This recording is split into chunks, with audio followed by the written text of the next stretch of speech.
Welcome to the Black Belt Husband Podcast. I'm your host, Quentin Hafner, licensed therapist, thought leading expert for men, and the creator of the Black Belt Husband System. This podcast exists for one reason: to train men to win in the one relationship that matters most, their marriage. If your relationship feels distant, if you're walking on eggshells, if nothing you've tried is working, you're not a failure, you just don't have the right blueprint. Inside this podcast, you'll learn the mindsets, tools, and frameworks to lead your home with strength, create peace in your marriage, and win back your wife's admiration and desire. Black Belt Husband is the step-by-step path to reclaim your power and transform your relationship. Let's get started. Okay, everybody, welcome to the Black Belt Husband Podcast, and we have an awesome episode that we're going to talk through today: why your wife doesn't respect you and what you can do to earn back her respect. This is a common phenomenon we see so much with guys that are in our system. And so we just wanted to have a conversation with anybody, or for anybody out there that finds himself in a relationship where it just feels like your wife doesn't respect you, and you know it sucks, it feels really bad, and of course you want it to be different. So that's what we're going to talk through. Yeah, I think this is a really hard topic for guys to even start thinking about, because would you say so too, Quentin? As you know, a lot of guys, we feel like we deserve to be respected, and to admit that your wife doesn't respect you, it's a tough pill to swallow. Yeah, it can feel embarrassing. It can feel humiliating. A lot of times when we're working with guys, we can kind of bring up this issue and just say, oh gosh, this is what I see looking at your relationship. And it kind of evokes a pretty strong defensive reaction because, like you said, it's a hard pill to swallow. Mm. The guys, they have a deep, deep desire to be respected by their wives. And when they know that it's happening, it's very difficult to admit it. But it's so important to admit it, because if we don't admit it, then we don't have any chance of change. So that's what we're going to jump Yeah. into today. And I know you see this a lot with the people you work with too, right, Lucas? Oh yeah, absolutely. I feel like, every day or even a few times a day having conversations about, how do I get my wife to respect me more? And Mm. I think in order, to shift that, we got to look at pillar number one in the black belt husband system, right? Like, how do you become the leader of the marriage? And if your wife doesn't respect you, she's probably not going to want you to lead her. Right, right. No, and it is, um, when we do these podcasts, we try to think about how they kind of fit into the black belt husband system. So this is definitely along the lines of pillar number one, which is you are the leader who sets the tone and the temperature for the relationship. So if you're living inside of a relationship and you don't feel like your wife is respecting you, well, then you have to look inward and you have to say, okay, well, what am I doing? How am I showing up, or how am I not showing up that's either gaining her respect or diminishing her respect? And what Mm. we also know is that a lot of guys have been they've just been wrongfully trained in what it means to be a husband. And so what I mean by that is a lot of guys have wrongfully thought that if they just kind of show up and they're good guys and they're nice and they're trying to be accommodating, then their wives will respect them. And we know that that ain't going to happen. And so it really comes down to just the training that people have had, the training that guys have had, understanding relationship dynamics, understanding where respect comes from inside of a relationship, and really understanding that you cannot nice your way into your wife's respect. No, I mean, you really can't. And there's that saying, nice guys finish last. And I think it's really true when it comes to being married. And Yeah. would you agree? Yeah. Well, there's like a little, there's, whenever we talk about this, I think it's important to kind of get into the subtleties too, because of course we want guys to be nice. We Hmm. want guys Yeah. to be The word that I like to prefer to use is, instead of being nice, I want guys to be kind, Mm, because there and I don't want to get into semantics because that's not the point of this, but mhm, I want guys to be kind, but filled with massive amounts of self-respect. And it's the ability to hold the tension of both of those spaces at the same time that makes great husbands that produce fantastic marriages. So most guys, they will kind of err on one side of that continuum or the other. So what they'll either be too quote unquote nice, too kind, too passive, really what it comes down to, too conflict avoidant, too accommodating, too deferential. Essentially, they're afraid of their wife. And then there's the other guy on the other end of the spectrum who's more self-absorbed, more self-focused, and he has a lot of self-respect, but he doesn't have enough of the attention to the other person in the relationship. So we can err on one side or the other. In this podcast, we're really speaking to the guy who has lost his wife's respect and is the guy that is too accommodating, too mm. people pleasing, too nice. And he's kind of like, man, I do all these great things. I show up, I come home early, I make dinner, I buy groceries, I'm a great dad, and my wife just talks down to me. Mhm. She belittles me, she's demeaning to me, and it seems like nothing I do is good enough, nothing I do is right in her eyes, and I just don't know what to do anymore. Yeah, and our heart goes out to those guys because that's a really tough situation to be in, and not only to live in that in your home life. And like you said, it's really it's not a lack of capability, it's just a lack of having the right skills to know how to shift that. Um, but before, Yeah. oh, go Yeah, ahead. go ahead. No, go jump in. Keep going. Well, I was just gonna say, before we can, we're kind of diving into what this situation and dynamic is, but what's the real reason this is happening? What's really going on behind the scenes with Mr. Nice Husband, who is trying to get some respect from his wife? Great question, Lucas. So, what guys need to understand who have kind of found themselves in this situation is that instead of creating a partnership with their wives, their marriage has turned into a mommy teenage son dynamic. And so, what that means is that instead of being a strong and durable and capable man who shows up in the relationship as a leader, married to a wife, the husband becomes so deferential and acquiescent, so conflict avoidant, so people pleasing that it creates this relationship dynamic that looks more analogous to a mom with a teenage son or a disappointing teenage son. So, mom is like, "Did you do your homework today? And why did you do your chores? And what time are you going to be home? And you better be back before 11."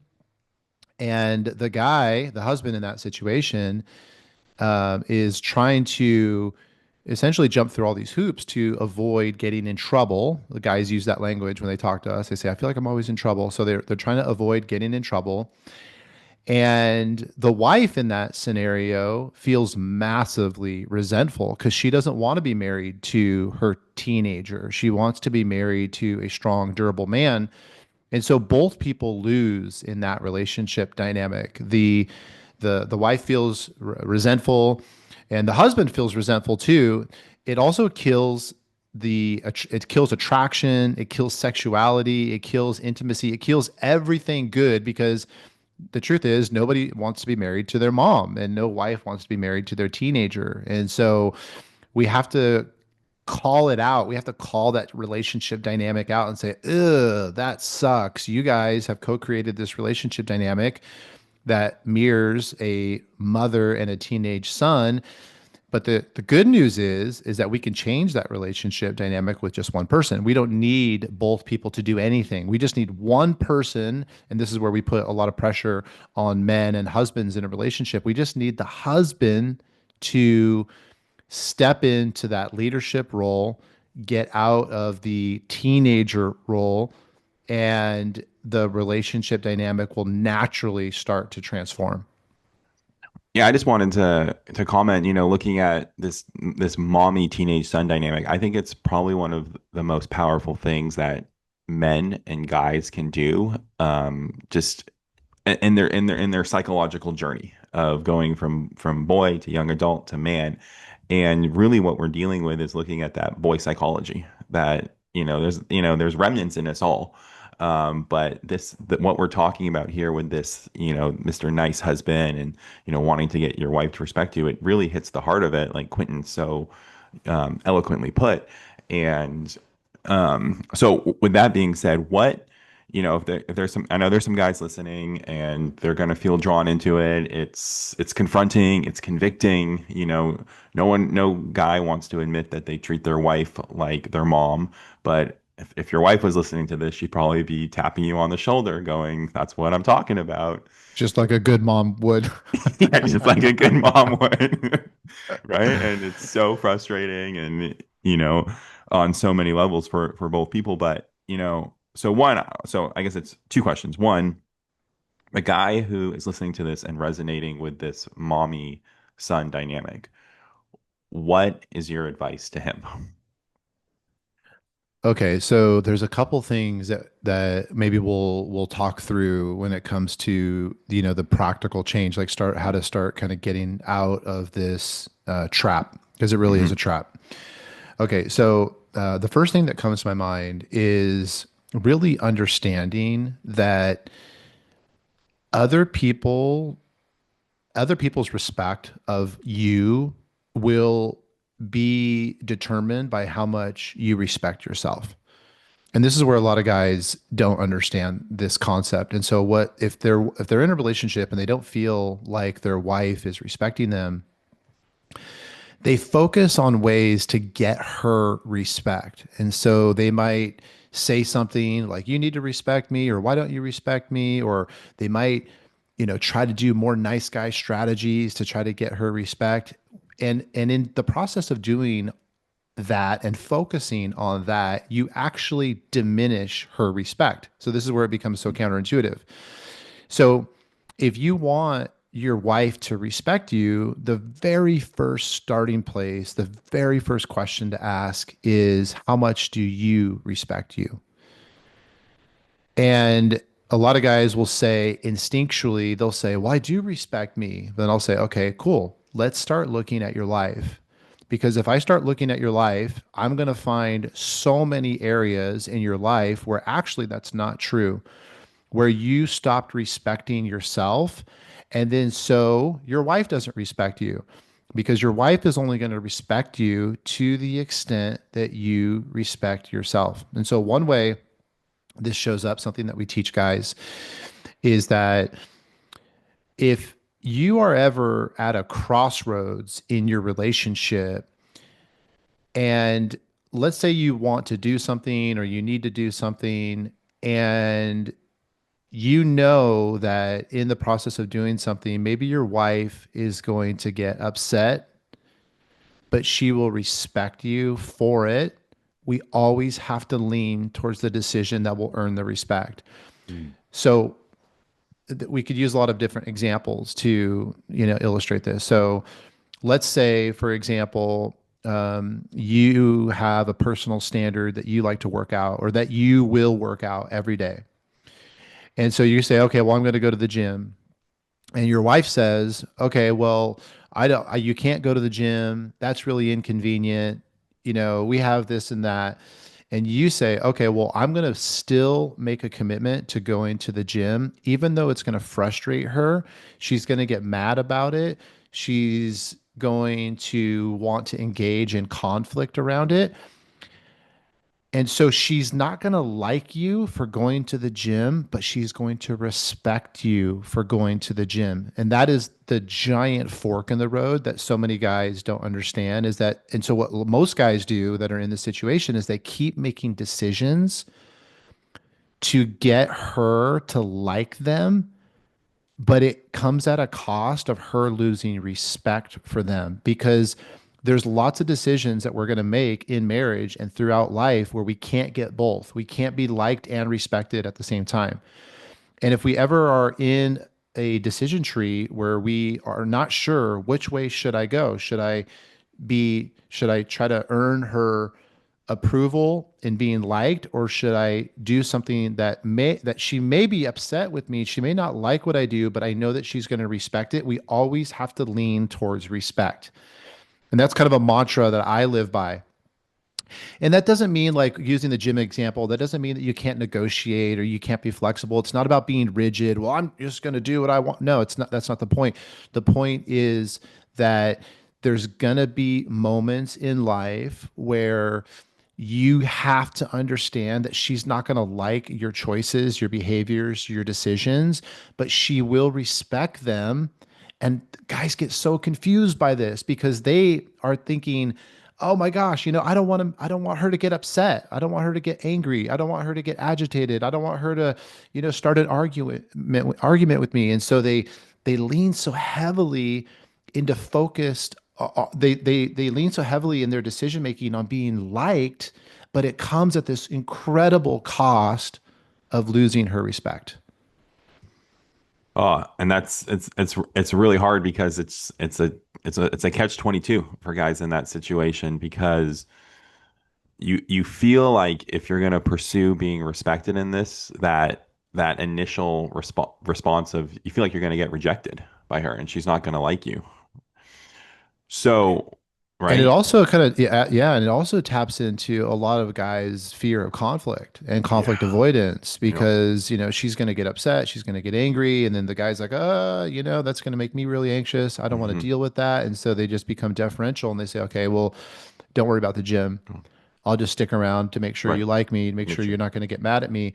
And then in the process of doing that, subconsciously, she looks at him and says, I can't trust him. Hmm. And this is really what it comes down to. Like when you create that mommy teenage son dynamic, it really comes down to trust. Because if you don't respect yourself enough to take care of yourself and do what's right by you, subconsciously, she knows that you'll never do it for her either. And Yeah. and so this is like this is where there's a lot of this is just part of like female psychology. So she would rather be frustrated that you did something that frustrated her if it garnished her respect, because in gaining her respect, you also promote tons of trust and safety because she's like, I don't like that he did that, but damn, I got to respect him for Hmm. upholding his own values and being the man that he said he's going to be and what's important to him. He's living it out. I can find trust in that if he could take care of himself, even in the face of conflict and adversity with me, I know that he's going to be there for me when push comes to shove. So many going back to this teenage, the mommy teenage dynamic, the reason women step into that role is because they're basically saying to the men, I don't trust you. I Mm. don't trust you to lead us. I see that you're passive. I see that you're deferential. I see that you stop taking care of yourself. And so I need to step into this leadership role. I need to be the governing parent between us because I don't trust that I can lean on you. I don't trust that you're reliable, that you're dependable, that you're going to be strong enough to carry both of us. So I need to do it. And that's where that mommy role comes from. And I mean, as you can imagine, over time, the woman in that relationship, she's going to feel so resentful for having to carry the weight of the relationship and having to be the responsible party. And this is what guys need to understand is that if we want to change that, we have to move into making decisions that are going to get us respected and at the expense of being liked. Hmm. Yeah, absolutely. And sometimes it's going to take a few uncomfortable situations to start to change that dynamic. It might even take weeks of embracing your fear of, not being liked or being rejected to get over this hump so that you can implement what we call pillar number one, being the leader, and start to change this dynamic. So you don't, right? So you don't stay in the same place. Yeah, and it's really consistency and it's kind of chipping away at it, and just, realizing that every day, literally every day, all of us that are married, we have Mhm. an opportunity to move the needle towards, gaining more respect from our partners. And so all the decisions, all the micro decisions that we're going to make day in and day out, is that going to move us closer to our wives truly respecting us as like, wow, like, damn, I respect that guy? Or is it going to move us further away? Because there really is no middle ground. We're either growing in respect or we are diminishing respect. It never stays stagnant. And so if we want her respect, we have to see that every single day from sun up to sundown, there is an opportunity to make these kinds of decisions. And if we just do that consistently over time, we will see the relationship shift out of that mommy teenage son dynamic into true partnership. But we just got to stay the course. We got to see the vision. We got to cast that vision. We got to see kind of like, okay, what are we trying to create? Where are we going with it? And then it'll slowly morph into what it needs to be. One other thing, Lucas, too, before I forget, is that we talked about making decisions between being liked and being respected. It's kind of like a decisions tree. It's a decisions tree. It's a fork in the road. Another thing, guys, this is also what we help guys with in our program is that a lot of guys end up losing their wives' respect, going back to the same principle because they stop respecting themselves because they have stopped upholding the standards that they have set for themselves in their own life. Okay. And so, okay, let me just break this down real quick. So, standards, when I say the word standard, what I'm talking about is what are the non negotiables that you have in your life that come hell or high water, you will put a stake in the ground and you will say, I am upholding this, I am living by this. For me personally, one of my standards that I will uphold come hell or high water, I have lots of them, but one of them, just to give you an example, is that I work out every day. I don't care what is happening in my life, my wife's life, our family's life. I will go work out every day. Okay. And so that might sound, arrogant or egotistical to some people, but it's not. It's just a standard that I have held for myself for a very long time. It's very important to me. It's part of my mental health. It's part of so many aspects of my life, but it's a standard. Okay. Another standard that I have for myself is that I will never let someone speak to me disrespectfully without confronting it. Okay, so if someone is disrespectful to me, if someone says something that doesn't really work for me, I will address it. Okay, so I don't let people do that in my life. I don't let clients do it. I don't let family members do it. I don't let my kids do it. I don't let my wife do it. I don't let friends do it. I will address if someone is speaking disrespectful to me. Okay, so these are just two of my personal standards. I have many more standards, but these are just quick examples that I want to give you because a lot of times when I say standards, people are kind of like, well, what is that? Okay, so a lot of guys either used to have standards and they stopped upholding them. And so they became kind of like this, mushy, wet napkin who, isn't really durable and strong anymore. Or a lot of guys, they're like, dude, I've never even thought about this before. Like, I don't even know what my standards are. Okay, great. No problem. Let's get super clear on what your standards are and start employing them. The reason this matters so much for the success of a relationship because it goes back to respect. When I go to the gym every day, even if it becomes frustrating to my wife, again, she doesn't like it, but that's okay. I've learned to accept it. Sometimes she will tango with me and want to have conflict around it. But when I uphold the standard, she respects it. Okay. Same thing when, we've been doing this dance, her and I, for a long time now. So, you know, if she talks to me in a certain way that doesn't work for me, I will address it. But she also sees me do that in other places in my life. She sees me doing that out in public and she's like, damn, this guy like really is a man of his word. He really lives up to what he says. And she respects that so much. And so I don't have to demand that she respect me. I don't have to ask her to respect me just by the way that I do my best to live my life and uphold my standards. It automatically garnishes her respect. So if you're listening to this right now, I want you to ask yourself, do you have standards? Do you have clear standards? You don't need 1,000, but do you have like your top five standards that, like I said, come hell or high water, that you're going to uphold, that you're going to live these things out? Because that's how you're going to get her respect.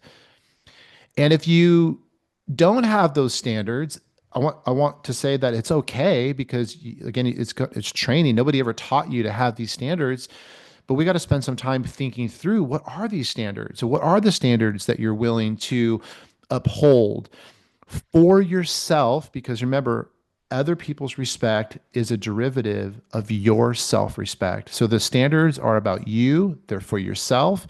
And when you start living them out, other people just naturally go, oh my God, I respect that person so much. I think you're touching on a really key point here because oftentimes guys will say, well, I don't know why my wife's not respecting me. I wish she just would. And there's so much emphasis on the wife's lack of respect and so little emphasis on the husband's standards and holding himself accountable to those standards. And Yeah, so, it kind of reminds me of one time a client. This is kind of a funny story, but a client. I was talking with this client about spiritual leadership, and he was a Christian client, and and he was talking about being a leader, and I was talking to him about being a leader, and this and that, and then one day, I guess he goes home and he makes this declaration to his wife that I am the spiritual leader of our family. And so he comes back and I was like, well, how did that go? And he's like, dude, she just started laughing. She started laughing at his declaration that he was the spiritual leader. And I said, okay, well, that you might think you're the spiritual leader, but she doesn't think you're the spiritual leader. And so if she doesn't think you're the spiritual leader, it really doesn't matter. And so tell me all the ways that you are the spiritual leader. So, like, what do you do for your family that other people would be like, you know what? Dad really is the spiritual leader. And so we got into this conversation and we realized very fast that he didn't do really anything to garnish the respect of being the spiritual leader. It was like a role or a title that he had come up with in his head because he wanted her to respect him, but he hadn't done anything, or it wasn't anything, but he hadn't done enough of upholding his own spiritual standards to deserve that title. And so she started laughing. And I think that story it's a good illustration of how sometimes we can demand that respect. We can demand like, oh, well, I am this because I say it. It's like, no, no, no, no. It doesn't work that way. It might work that way in your occupation. It might work that way in your field. If you manage people, they have to report to you. They certainly don't have to respect you. And a lot of managers run into that too because they think that because they are in a leadership position that they are the boss. And so on a technical standpoint, yeah, they're going to do maybe what you say because they have to, but it's going to create so much real disengagement underneath the surface. And good leaders know that. Good leaders don't demand respect. Good leaders, even in the workplace, they're like, look, guys, I might write your paycheck, but I want to win your respect. And so I'm going to show up as a leader that really does that. I'm not going to demand it because of a title. And it's the same concept in relationships. A lot of guys wrongfully think that they're owed this, respect, and not really understanding that it's something that is earned over time, and it's earned by how we show up And it's not by showing up being more nice. Hmm. Yeah, I think that's really important to take in consideration because if we want to make that shift, we're going to have to realize, and we have this saying in Black Belt, um, happy wife is not happy life. Mm. Yeah, And that cliche is like so reticent to the we're guys that talking, we're talking about because they've tried really hard to make their wife happy and they yeah. see that it doesn't work. Yeah, exactly. Happy wife is not happy life, and I think getting out of that you're really addressing that mindset shift here, that's going on, and I don't know if any guys are listening where they've just been talking about, like, I can just make my wife happy, life will be good, and I really want to challenge that today as you're listening to this, because on the other side of wanting to please and make your wife happy is really your the strength that you need to grow in your self-confidence to earn her respect. Well, this dovetails into a whole nother conversation. We'll save it for another podcast, but we cannot make our wives happy. That's also a very important Yeah. truth. We can't make anybody else happy. We can't make anybody feel a certain way. So a lot of guys get stuck in that trap too because they think it's okay to want our wives to be happy, but we also realize at some point along the journey that we actually can't do that. So we take all of our focus, and this is pillar number 4 in the black Mm. belt husband process, where we become totally responsible for our thoughts, our feelings, our behavior, and not hers. Because a lot of guys, they have this like crazy emphasis on, I just want to make my wife happy and I'm going to jump through all these hoops and I'm going to like create this circus to see if I can get her happy. It's like, stop doing that. That's not your job. Your job is to look in the mirror and say, am I living up to the person that I know I could be? Am I upholding my standards? Am I showing up in life, in my family, in my relationship with my wife, not trying to be liked, but instead working on being respected? And the great irony is that the more you do that, this is the crazy twist of it all. The more you just focus on that, the more your wife actually will become happy. The reason is because she will settle in. She will settle into the trust. You will be safer for her to be around. She won't have to work as hard. And so it's like this is like the crazy plot twist is that if you do want your wife to be happy, it will come through you upholding your own standards, which is going to promote safety and trust, which is actually going to help her settle. Oh, that's such a powerful charge. And next steps. So if we have any guys listening, they're looking to implement maybe pillar 1, become more of a leader, maybe even pillar 4, like you're mentioning, take responsibility for themselves. What do we have for them next if they want to, respond to what we're talking about and take some action? Well, if your marriage is stuck, if you feel like it's stalled out, if you feel like you've tried everything you know how to do to get her, to look at you a certain way or be respectful of you, you just know it's not working. Okay. The first thing I just want people to hear is that don't beat yourself up. Okay. This is a very common phenomenon in relationships. And so don't beat yourself up. If you want to make that change, just, find us. You know where to find us. DM us on Instagram. Go to blackbelthusband.com, send us a message, because this is what we create inside the Black Belt Husband system. This is what we help guys with. We help guys become the kind of leader where she looks at with respect and admiration. And there's only one way to do that. There's only one way to create that kind of a dynamic in a relationship, and it's to get out of this mommy teenage son trap. So if you need help with it, just ping us. We're happy to help you. And we'll sign off here. Thank you, Lucas. Appreciate you, man. Thanks for joining, guys. All right, see ya. Thanks for tuning in to the Black Belt Husband podcast. If today's episode gave you a new insight or a challenge to raise your standard, do me a favor, subscribe, leave a review, and share it with another man who's ready to lead stronger at home. Your marriage doesn't change by accident. It changes because you show up leading different. Keep going, and I'll see you inside the next episode.